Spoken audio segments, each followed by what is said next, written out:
you want to get so vascular that your veins look like a fucking map, stay tuned. We're going to dive into the science today. What's up guys, Joel here, back with another video, and today we're going to be talking about veins, vascularity, right? This is one of the most important things that you need in order to have a complete and aesthetic physique. Just imagine a fat person, then imagine that fat person with this same exact physique, but you just add some veins on their arm. And immediately it looks like they go from a fat person to like an off-season bodybuilder. Vascularity is possibly one of the most important things when it comes to looking aesthetic. And I think the main reason that we look so crazy in our pump pics is not because the muscles are temporarily bigger. It is because the increased blood flow to the veins. Veins are just the most aesthetic thing out there. So it's imperative that you at least try to maximize your vascularity. Now, disclaimer, a lot of what your vascularity is going to look like is going to come from genetics, but you can of course maximize this and make the best out of it. Everybody has at least some potential that they haven't tapped into yet. So without any further ado, let's get right into it. Now, first things first is diet. And to kind of break this down and make this very simple, we have a layer of fat on our body. Two main things that kind of dictate how pronounced our veins look with our genetics is how much muscle we have and how much fat we have. Now, for the average person, they have too much fat covering it. And the more fat we lose, the more the veins pop out. So in order for us to get the most vascular, we have to diet down to a low body fat and cut. And if you don't know how to do that, you just need to find your maintenance calories and eat 300 to 500 below that for an extended period of time. And eventually you will start seeing huge improvements in your vascularity. Now, in order to find your maintenance calories, just go to the website called caloriecalculator.net. Type in all of your physical stats like your age, weight, height, how many times a week you work out, and it'll give you a rough estimate of the maintenance calories. And all you're gonna have to do is eat 300 to 500 below that and train for a few months. There you go. That is the number one most important thing. When you're at a low body fat, that is when your vascularity is going to pop out the most. Another thing that you can do with your diet is maybe invest in a nitric oxide booster supplement. Simply because nitric oxide is something in the body that converts from like L-arginine or citrulline, and it essentially improves our body's blood flow. So if you do want to get an extra oomph on your vascularity, taking a nitric oxide booster supplement is good. You can take it any time throughout the day, but I've heard of people taking it 30 minutes before their workout and the pump was fucking insane. So go ahead and try that. But yeah, when it comes to diet, cutting down in a nitric oxide booster supplement along with a bunch of the basic other vitamins is going to do the biggest amount of work when it comes to pronouncing your vascularity. Now, the next thing is you want to build muscle. Our veins actually sit on top of the muscle. The muscle sits at the bottom, the fat sits at the top, and then the vein is kind of in the middle on the top. It's kind of that thing, right? So because the veins and vascularity sit on top of the muscle, the more muscle you have or the bigger you begin to grow your muscles, the more it's naturally going to push it out to the surface. This is why even if a bodybuilder who is roided up has shitty vein genetics, because of the sheer size that they get to, it is extremely hard for them not to be so vascular because they have such large muscles pushing the veins out. Additionally, the more muscle in your body, essentially the more blood that your body is holding as well.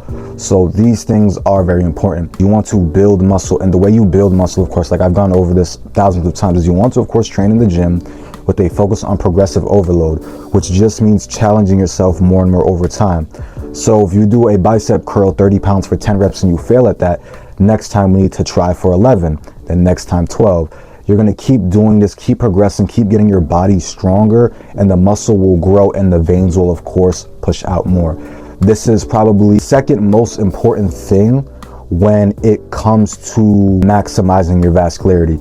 You want to really get very muscular in order for your body to, like I said, push the veins out to the surface. And of course, in addition to your regular weight training and diet, you want cardio, simply because of course cardio is going to help you further into this caloric deficit and stay under that and lose weight.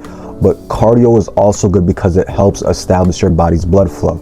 Your heart is going to be beating a lot faster, you're going to be breathing heavier, and thus you're going to be getting blood centralized all over your body more. So it might not be necessarily permanent outside of the weight loss that cardio gives, but cardio will, of course, boost your vascularity. Now, another thing in regards to training, high rep training. Now, I'm not going to say this is going to give you a permanent effect on vascularity, as it probably will not. But if you're just looking for a temporary boost, or you want something to do right before you take your pump picks, training with like a high rep set of like 15 to 30 will give you the nuttiest pump ever, and you will see vascularity that you've probably never fucking seen before. So you can do that. Now, typically when it comes to muscle growth, the 5 to 8 rep range is what is considered optimal. But if we're talking about just temporary vascularity, yeah, higher rep sets are always going to make your pump nuttier and your vascularity crazier. So that's something that you can do to like manipulate your photos and your progress photos if you like. I'm personally a fan of doing both high rep sets and low rep sets, but you can do whatever you want. If you want to get a crazy pump pick temporarily and enhance the look of your vascularity, then do a high rep set of bicep curls or some shit. I don't know, whatever the fuck you want. Now, another important thing to mention when it comes to your vascularity is your water retention.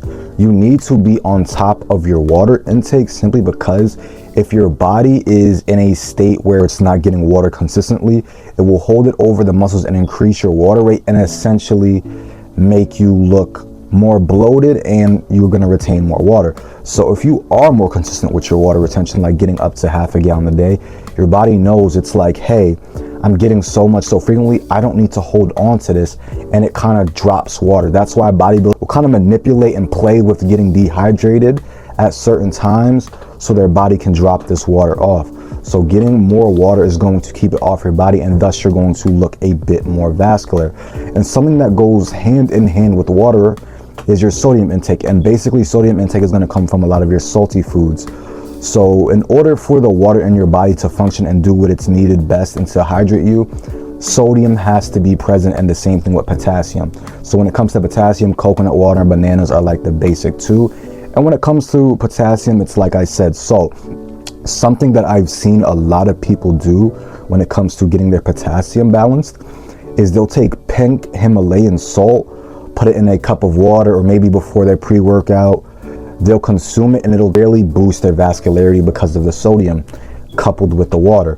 So that's another thing you do. Now, the Himalayan salt thing is a little more temporary, but just ensuring that your sodium is always balanced and proportional to the water you're consuming is a phenomenal way to make sure your vascularity is always at its best. There you have it, guys. I pretty much gave you everything you need to know for boosting your vascularity, with the most important things, of course, being dieting and building muscle, but things like water retention, sodium, high rep sets, and nitric oxide boosters will also help as well. Let me know what videos you guys want to see next. The science-based lifting guide is in the bio. Please check it out, and I'm gonna catch y'all next time.